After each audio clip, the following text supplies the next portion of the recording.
It's time to let your sports opinions fly for the main event. A 7-team elimination match to decide the District 4 3A Championship. Presented to you live by PilotPointBearcats.com. This 10-week match has been sanctioned by the University of Interscholastic League. Our celebrity referee for the District 4 3A show is none other than the daytime psychology professor, Texas high school football storyteller, North Texas insider, and DFW Inside High School Sports, the most feared member of the Texas high school mafia, the one, the only, small-town Dixie, the professor,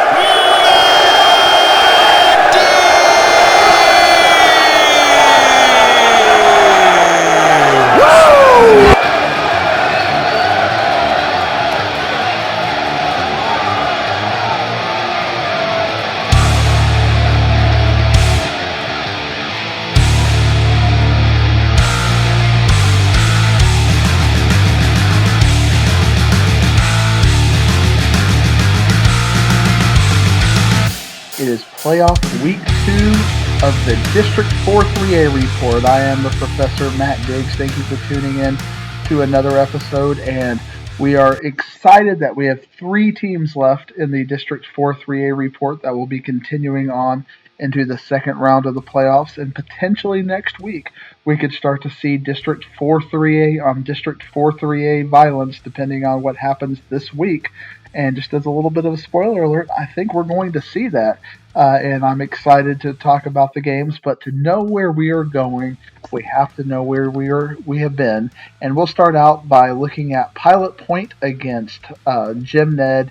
And boy, there seems to be a scenario where Jim Ned has now overachieved its place the last few weeks, and they look like they figured something out, and they defeated Pilot Point 41-0. Now, this game was not nearly as dominant as the 48-0 game that we saw earlier between Brock and Pilot Point. Pilot Point was able to do some things offensively. They were able to get about 250 yards offensively. Wyatt Smith went 13 for 27 for 129 yards. Couldn't find the end zone, but Aston Kirby, we've talked about him all season, 7 for 104 yards, so another 100-yard receiving game, whereas Brock, they got absolutely nothing. But when you look at Jim Ned, I mean, what they are doing running the ball right now is very reminiscent of what 2020 and even 2019 looked like, where they have just found their groove.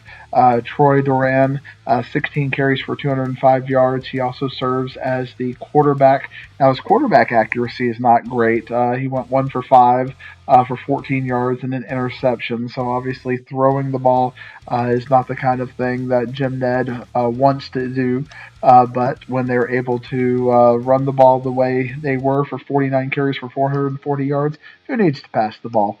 Braden Shipman is another name you need to know, 19 carries for 139 yards, and just a shutout. Both teams ran 55 plays, 21 first downs for Jim Ned, 12 first downs for Pilot Point. It was a pretty back and forth, no penalty game. Only 25 penalty yards for Jim Ned, 35 penalty yards for Pilot Point. Back and forth as far as possession time goes, very even. But Jim Ned was able to find the end zone pretty much at will. And it was more of a second half thing. This game was 14-0 at halftime, and Jim Ned was able to turn it on and wear it down. We've talked about Pilot Point having a lack of depth pretty much all year, and I think that really came across in the second half as Jim Ned and their big offensive line was able to lean on Pilot Point. So to that end, the District 4 3A report has to say goodbye. It's so hard to say goodbye to our friends in Pilot Point. And as just kind of a year in review, they did end up 3-8, so not the best season as far as that goes, but they made the playoffs.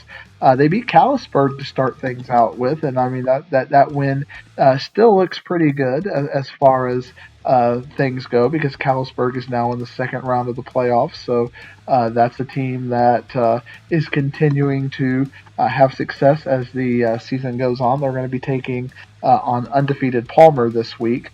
And then you look at They lost to Plainview, which I don't know anything about Ardmore, Oklahoma. Let's see how Plainview is doing. You're seeing a live look into Max Preps right now. They went 5-5, so not the kind of team, and it looks like they lost in the playoffs. I don't even think they made the playoffs. They lost. Did not win they did win a district game, but they went 1-4 in district. They beat Lone Grove and lost to Pauls Valley, Heritage Hall, Marlowe, and then Sulphur. So no playoffs for Ardmore. And then they lost to Farmersville and Bells before district started. They had the big win against Ponder and the big win against Peaster, and that was enough to win the tiebreaker when Peaster defeated Boyd, even though they lost to Boyd. But 41-0. When we look at their players this year, they were very senior heavy, so I don't know what we're going to be looking at, especially relative to some of the other programs that is like, oh, well, they're going to be even better next year. I think we're going to have to see who's going to step up if they have any sort of underclassmen. Looks like Aiden Hamblin. He got a couple of reps in at quarterback at times as a backup to Wyatt Smith. Did not see a lot. I don't know if he'll be the incumbent quarterback. Or if they're going to elevate somebody. But we do know that Gage Anderson will be back. He was only a sophomore, so we're going to have him for season 3. It's kind of the Gage Anderson show because we've had 3 years of the District 4 3A report as of next year. I assume Pilot Point will renew us. You never know if they will or not. And I think we'll have 3 years of the third year of Gage Anderson. So he'll be back, but Ashton Kirby will be very hard to replace, as will Wyatt Smith. On the defensive side of the ball, and again, we talked about a real lack of depth with Pilot Point all year. I think Colin Lynch is probably, for me, looking at the stats, the standout. Had 130 total tackles, 3 tackles for losses, was the leading tackler on the team. Kind of honorable mention is Cale Martin. He had almost 9 tackles a game as well. And then, we talked about how some of the players played both ways. Wyatt Smith played both ways, Gage Anderson played both ways, and Ashton Kirby played both ways, and all 3 were contributors. But Gage Anderson, as we talked about, will be back, but Ashton and Wyatt will graduate. I saw Ashton had a very professional goodbye, a very heartfelt goodbye to everybody who has supported him, and obviously the Pilot Point community has supported that whole program quite a bit. And even though in some ways it was disappointing to only go 3-7 in the regular season and ultimately go 3-8, they made the playoffs in a very, very good district, a district that we might see all 3 teams making it into the third and ultimately fourth and fifth round, and the only reason they may lose is when they play each other. So Pilot Point can definitely say they were part of that. They played Paradise pretty well at the end of the day. So Pilot Point, you will be missed. In the vernacular of Charles Barkley, Pilot Point gets to go fishing or basketball season, I guess, might be a more appropriate rejoinder for them. So thank you, Pilot Point, for the memories, and we'll see you next year on the District 4 3A report. But we still have 3 teams left to play, so let's talk about the teams that are still in it. And welcome back to Paradise. Paradise had a dominant victory, 47-7 over Breckenridge.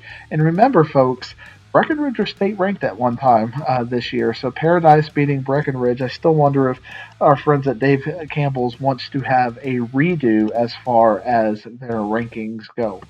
I think at the point that they want that redo back, that you might want to consider Whitesboro for a state ranking, but that's neither here nor there. Paradise got back to the kind of Paradise football that we've been seeing from them all year. And one thing we've been talking about the last couple of weeks is they've had some injuries. Obviously, Austin Iglesias, one of the top players in District 4 3A, has been pretty healthy, but they lost Will Johnson, the running back, and Leo Hernandez. But we did see Will Johnson back in the stat sheet this week. He had 15 carries for 100 yards. And what I mean by I feel like Paradise got back to their standard of football is you see Austin Iglesias running the ball again. He had 21 carries for 139 yards and 3 touchdowns. You saw Aiden Winters also rushing the ball 4 times for 3 yards and a touchdown. So overall, Paradise rushed the ball 54 times for 309 yards. And then what you see with Paradise that I think makes them effective is they don't throw the ball much, but when it it does. It's kind of a home run. And Austin Iglesias went 4 for 7, but half of his passes went for touchdowns. 2 touchdowns, one both to Landon Hawley, 2 receptions for 93 yards and both touchdowns. And then Will Johnson, back after a couple of weeks of injuries, he caught one out of the backfield for 7 yards. And again, Paradise is very deadly when they have that kind of formula that they can trust their bigs to move the defense of the other team and just hammer you with that, and then make big plays in the passing game when needed. And it was good to see Austin Iglesias get back to running the ball. And Isaiah Jennings also had 11 carries for 56 yards. So when you've got 3 running backs for Paradise who can have the kind of yardage and success that they did, they're going to have a pretty good day, and we see that in a very dominant victory. Again, that was 47-7. In that game, Breckenridge scored in the first quarter, but then once Paradise got adapted to the Buckaroo offense, it was shut down from there. Paradise this week will go on and take on Shallow Water, and that is our first West Texas versus DFW calibration game. Shallow Water beat La Mesa this week 41-3. A couple of the players, because Shallow Water does have stats and just again a one game kind of an image of them. Brooks Carter, he's the quarterback. He threw very much like Paradise. He threw the ball 7 for 9 for 135 yards and a touchdown. They obviously prefer to run. Cooper Boyd is their number one running back. He carried the ball 15 times for 141 yards and 2 touchdowns.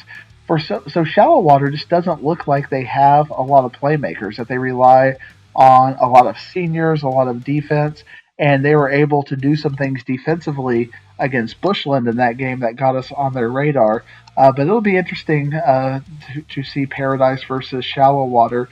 Again, I'm kind of leaning toward Paradise in this game just because I see Paradise with a multiplicity of playmakers, and they've been playing better talent. So at this point, Bushland or Paradise has now seen at one time state ranked Breckenridge. They've seen Brock. They've seen Whitesboro.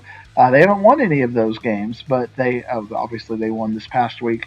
But they've seen the teams, and I think that when they look across the field at Shallow Water, they're not going to be intimidated, given that they've already seen Whitesboro and Brock, and they played both of those teams pretty closely, depending on your viewpoint. I mean, obviously they didn't get blown out in either of those games. And the Brock game, as we know, that controversial field goal roughing the kicker ultimately turned that game from a Paradise win to a Brock win. Let's take a look at Brock versus Iowa Park. And again, another dominant performance by Brock. It feels like since the Whitesboro game and really the Paradise game, once they started getting everybody back on the roster and everything was going, Brock looks like a different Brock team. This looks more like the Brock team of last year as opposed to the Brock team that we've seen make a lot of mistakes and just have a lot of chaos in their box score at times. Brock had a dominant performance against Iowa Park, winning 48-0. That game was 48-0 early to mid-third quarter, and then we just had game management at the end. And what I really like about Brock is their defense.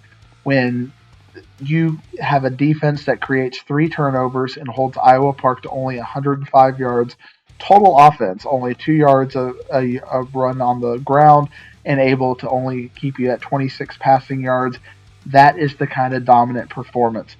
They had 2 sacks in the game. They limited penalties. They still had a turnover, and that we saw against Pilot Point, they had no turnovers. So we've gone from a team that's averaging 2 turnovers a game pretty consistently their first 9 games, and their last 2 games, they've kind of gone down to just 1 turnover in those 2 games. So if Brock can continue to limit those turnovers with this kind of defensive performance, that is going to make that Whitesboro game, potentially, if the 2 teams make it, the kind of must-see TV that we're excited about as each team seems to be peaking at the right time. For Brock, again, Tyler Moody had a nice, efficient game, 8 for 12 for 116 yards and 3 touchdowns. You're starting to see that 2-headed monster. Reed Watkins has had a nice year for Brock, but Brett Tutter didn't really get a chance to get going until Reed Watkins missed a couple of games, and now that they're both in the backfield, they're both consistently putting up triple-digit performances. Brett Tutter went 14 for 104 yards and a touchdown. Reed Watkins might be a little more the speed back of the two, 7 for 100 yards and 2 touchdowns. Jet Jones caught 2 touchdowns, 5 for 60. Zach Brewster 2 for 47, and Carson Finney, his only reception was a 9-yard touchdown. So again, Brock just a very dominant performance over Iowa Park in all phases of the game, starting to eliminate those mistakes that you consistently saw with the penalties and the turnovers. Although they did play a clean game against Pilot Point, they did not play a clean game against Iowa Park. But obviously, the result is the same: 2 straight shutouts for Brock. And again, you're starting to have that feeling that Brock is starting to get into playoff mode, that the 4 losses at the beginning of the season are starting to pay off as the game is slowing down a little bit. And obviously, District 4 3A with 2 potentially state rankable teams in Whitesboro and Paradise did challenge them in playoffs, but they were able to win those games, whereas in non-district they didn't win those games. And now they're starting to get into that dominant mode. So watch out for Brock. I think they are playing better every single week, but but they avoid a potential District 4 3A rematch until the 4th round because we're going to see Jim Ned against Bushland, and they'll play Muleshoe. And Brock is going to be a heavy favorite over Muleshoe. I mean, you can pretty much name your score as far as that goes. Brock will probably be, again, the score might look 48-7, 55-7 kind of a game. I think Brock will be able to name its score. I think the fascinating games in this region are going to be, again, Shallow Water and Paradise, which I think Paradise has a really good chance to beat Shallow Water as long as they don't make a lot of turnovers and they're able to stay within their offense. Again, we haven't seen the West Texas versus DFW calibration yet. Maybe Shallow Water and Bushland are the 2 best teams, and we're going to see them have a regional finals. Again, I think it's going to be one or the other. I think it's going to be all or nothing. Either it's going to be Shallow Water and Bushland, or we're going to see a District 4 3A rematch. And Paradise and Shallow Water should give us that calibration pretty much immediately. Dalhart against Whitesboro. Let's take a look at how Whitesboro did this past week in a dominant, again, 60-6 victory over Vernon, and just from start to finish. The thing that you're really starting to see in Whitesboro the last couple of weeks is their defense. Their defense has stepped up at the right time, and there have been some questions about Whitesboro's defense, and I have had no problem asking those questions. I look at early in the season, they gave up 27 to Bells, but they still won. They gave up 27 to Pottsboro.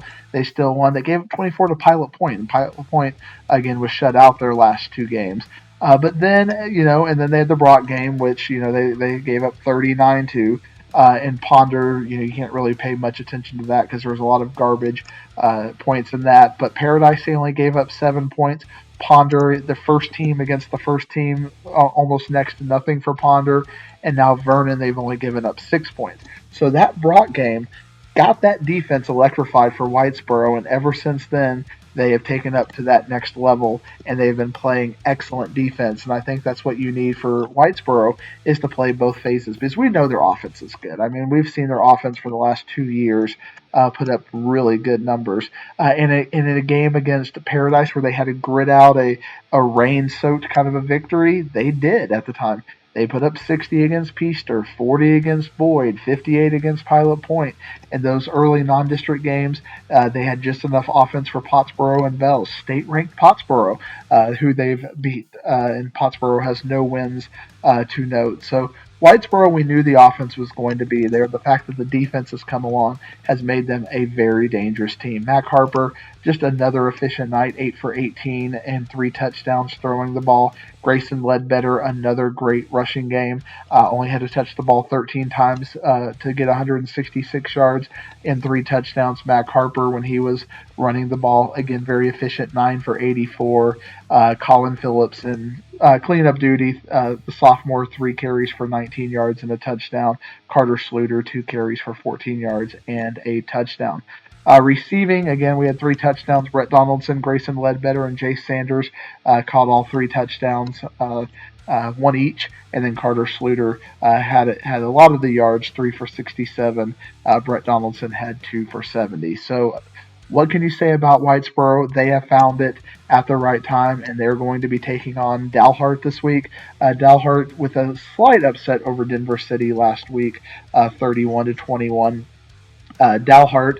Dalhart to me is like Boyd. It's Peaster. It's that level of competition. They just have they got a nice win over Denver City as the 4th place team in that district, and you see all of the 2 3A teams beat all of the 1 3A teams. So it was a clean sweep, and that just goes to show the strength of that district relative to 1 3A. But I expect now we're going to start to see the 2 3A teams that won start to have a reckoning against the 4 3A teams. In fact, 3 of the 4 games this week is going to be District 2 against District 4. So we'll find out very quickly how that calibrates. But Whitesboro, since they're playing a 4th place team in that district, again, it's a pilot point Peaster Boyd thing. I think Whitesboro will win this game very similar to the way that they've won their non-Brock and Paradise games, probably 42 to 50 points, and that I think we'll see some game management there. And then finally, Brock and Muleshoe. Again, I think we're going to see that kind of blowout with Brock and Muleshoe. But Gymnett and Bushland, I think that's going to be the fascinating game of these 4 games. Shallow Water and Paradise and Gymnett and Bushland, I think, are the 2 games that we have questions about. I think Bushland is a slight favorite against Gymnett, but Gymnett was a bit of an underdog in against Breckenridge and then against Vernon, and they figured it out, and they are clicking on all gears. The computer polls had Bushland as a huge favorite, but we know that the computer polls have been heavy into Bushland in kind of miscalibrating the West Texas things. I think Bushland will find a way to win this game, but only by about a score, just because Bushland with Dawson Jaco, they had such a good game against Kermit this past week. And again, Kermit is not a great team. They probably would not have won many games in District 4 3A. But when you're able to have good performances in the playoffs, obviously that matters. Dawson Jaco, again, 3 touchdowns, 3 for 282 yards to 7 different receivers. They were able to rush the ball for 274 yards. Ivan Soto had a big game for Bushland. Though that dynamic, I think, might give Jim Ned a little bit of a problem. But what Jim Ned's going to want to do is just run the ball and compress the clock and be able to keep it limited possessions against Bushland. But Bushland, they got a team going to the volleyball tournament over in Garland, so they are fired up on all. The whole town is excited about athletics right now in Bushland because they're playing very good athletics across the board, volleyball and football. And I think, what does volleyball have to do with this? It's a community building thing, just like how we know that Whitesboro is. You can see as all of their programs getting better, when they're starting to win in cross country and they're starting to win in basketball and they're bringing home Lone Star things. It talks about the athletes at the program and the expectations that they're starting to have. So Bushland is becoming one of those Lone Star Cup contender kind of programs across all sports, and I think that probably speaks to the depth that they might have that Shallow Water doesn't even have. Again, Shallow Water upset them, and Bushland's issue is with turnovers, and if Bushland can limit their turnovers against Jim Ned, I think they have a chance. They're a slight favorite. I think we're going to see a 28-21 kind of game with Bushland just getting by Jim Ned. And I think that will kind of let me know that Bushland will be a bit of an underdog to Brock coming up in the regional semifinals if both of those teams win, as I am projecting. So looking at again the area around, I'm going to take Whitesboro big over Dalhart. I'm going to take Paradise in a one-score game over Shallow Water. I'm going to take Bushland in a one-score game over Jim Ned, and I'm going to take Brock big over Muleshoe. And if I'm wrong about the District 2 3A teams in Shallow Water and in Bushland, I think that will become very evident. The kind of things you'll see is Shallow Water beat Paradise big and Bushland moderately big over Jim Ned. If those two things happen, I think our District 4 3A teams next week have to consider themselves underdogs to Shallow Water and Bushland, depending on their performances this week, if they even make it. So that's my thoughts on that. We'll finally get our West Texas versus Dallas area calibration. As a wise man once told me, I stated it last week, never trust a West Texas team until they can beat somebody on this side of the area, so that they'll get the chance. Shallow Water and Paradise this week is our opportunity to see that, as well as Bushland and Jim Ned will give us some calibration as well. So thank you for tuning in to another District 4 3A report. Hopefully we have 3 teams still churning away in the playoffs next week, and then we would have a Whitesboro versus Paradise game, and we could talk about where would Whitesboro and Paradise play. Maybe at the new Crowley Stadium. That could be a fun place to check out a game, kind of a little downward triangle as far as that goes. That would definitely be a game if it's a Thursday night that the professor might, well, it wouldn't be Thursday night because that would be Thanksgiving, but maybe a Friday afternoon game that I think I would try to go see if it was a convenient time and location to check out how they play each other. And then Bushland and Brock, obviously that would be more of a Wichita Falls area, or even down toward Abilene or Midland, Odessa area, depending on if they want to make a big triangle out of it or a smaller triangle out of it. So again, thank you for tuning into the District 4 3A report. I got a little excited about talking about potential playoff spots for the District 4 3A teams that we might see 3 making it into the regional semifinals. For our friends in Pilot Point, again, we will miss you, Pilot Point. I am the Professor Matt Diggs. Chance, hit my music and woo me out of here. I ain't leaving.